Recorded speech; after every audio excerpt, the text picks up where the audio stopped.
జై Hind friends, welcome to సమరశంఖం. మీతో మాట్లాడుతున్నది సునీల్ కుమార్ తాడేపల్లి.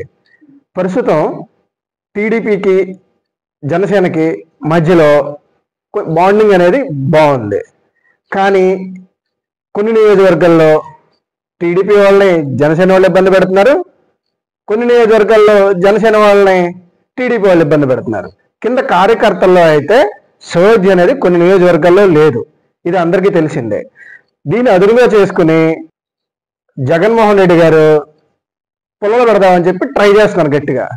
జగన్మోహన్ రెడ్డి గారు ఎన్ని పుల్లలు పెట్టినా కానీ సరే, అబ్జర్వ్ చేశారా, నారా లోకేష్ గారు, పవన్ కళ్యాణ్ గారు మాత్రం ఎక్కడాను మాటలో కానీ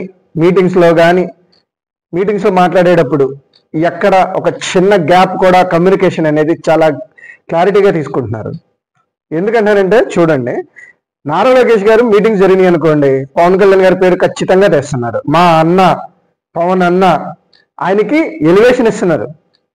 ఒక పార్టీకి రేపొద్దున కాబోయే అధ్యక్షుడు అయ్యండి, ఒక సీఎం క్యాండిడేట్ అండి, పవన్ కళ్యాణ్ గారిని ఎక్కడ తగ్గించట్లా పవన్ కళ్యాణ్ గారికి. ఆయనకి ఇవ్వాల్సిన వాల్యూ ఆయనకి ఇస్తానే ఉన్నారు. ఇంకోటి, పవన్ కళ్యాణ్ గారు కూడా మాట్లాడేటప్పుడు చంద్రబాబు నాయుడు గారికి ఆయన్ని ఎక్కడ తక్కువ చేయట్లా. ఆయన చాలా కష్టపడుతున్నారు, ఆయన అనుభవం మనకు అవసరం అని చెప్పి అంటున్నారు. కింద ఎక్కడ ఎన్ని గ్లాప్లైనా రానివ్వండి, కింద కార్యకర్తల మధ్యలో, పైన మాత్రం వాళ్ళిద్దరు మాత్రం కలిసే ఉంటున్నారు. పవన్ కళ్యాణ్ గారు చంద్రబాబు గారి పేరు చెప్తున్నారు కానీ నారా లోకేష్ గారి పేరు చెప్పట్లేదు. ఎందుకంటే పార్టీ అధ్యక్షులు కదా ప్రస్తుతానికి. ఎక్కడాను విలువ తగ్గించట్లా.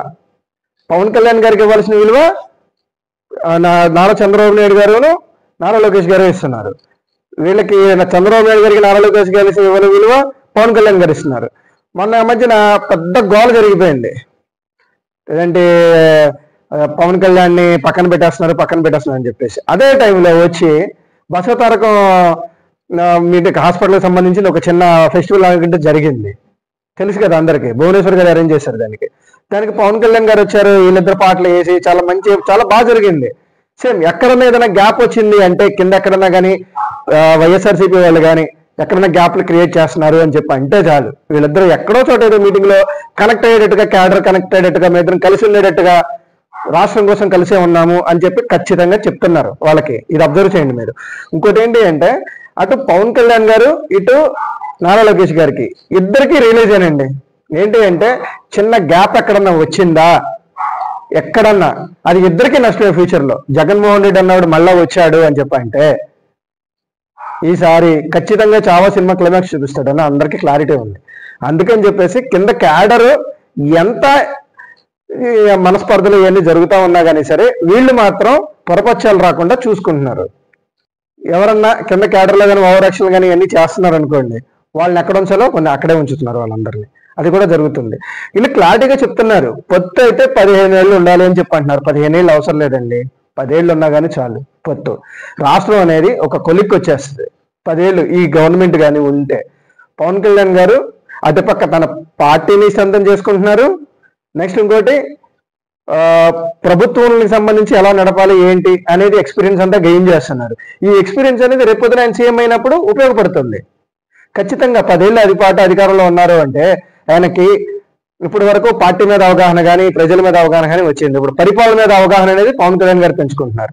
వేరే నారా లోకేష్ గారు కూడా ఆయనకి అంతకుముందు పరిపాలన మీద అవగాహన ఉంది, 5 ఏళ్ళు మినిస్టర్ గా చేశారు కాబట్టి. తర్వాత ఇప్పుడు పార్టీ మీద వీటన్నిటి మీద గ్రిప్ తెచ్చుకుని ఆయన ఇప్పుడు 2 రకాలుగానే ఆయన ఎదుగుతున్నారు. సో ఎవరు ఎంతమంది ఎన్ని పుల్లలు పెడతానికి ట్రై చేసినా కానీ సరే, వీళ్ళు మాత్రం కలిసే ఉండటానికి ప్రాధాన్యత అనేది ఇస్తున్నారు. క్లారిటీ అయితే తెలుస్తుంది అది. ఇంకోటి ఏంటి అంటే, 10 ఏళ్ళు కానీ కలిసి లేకపోతే మళ్ళా పొరపాటున జగన్మోహన్ రెడ్డి వస్తే, ఈ 5 సంవత్సరాలు ఏదైతే కష్టపడి కట్టారో, ఇటుక పేర్చి ఇంత కష్టపడి చంద్రబాబు నాయుడు గారు కానీ, పవన్ కళ్యాణ్ గారు కానీ, అది మొత్తం కుప్పకూలిపోయింది.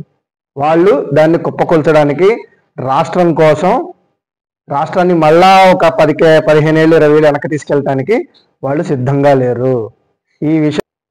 ఈ మెసేజ్నే వాళ్ళు అన్ని మీటింగ్స్ లోనూ ఇండైరెక్ట్ గా మేము కలిసే ఉన్నాము అని చెప్పి ఇన్ఫర్మేషన్ అయితే క్యాడర్కి ఇస్తున్నారు ఖచ్చితంగా. Thank you friends. నా కంటెంట్ కానీ మీకు నచ్చితే please like, share and subscribe.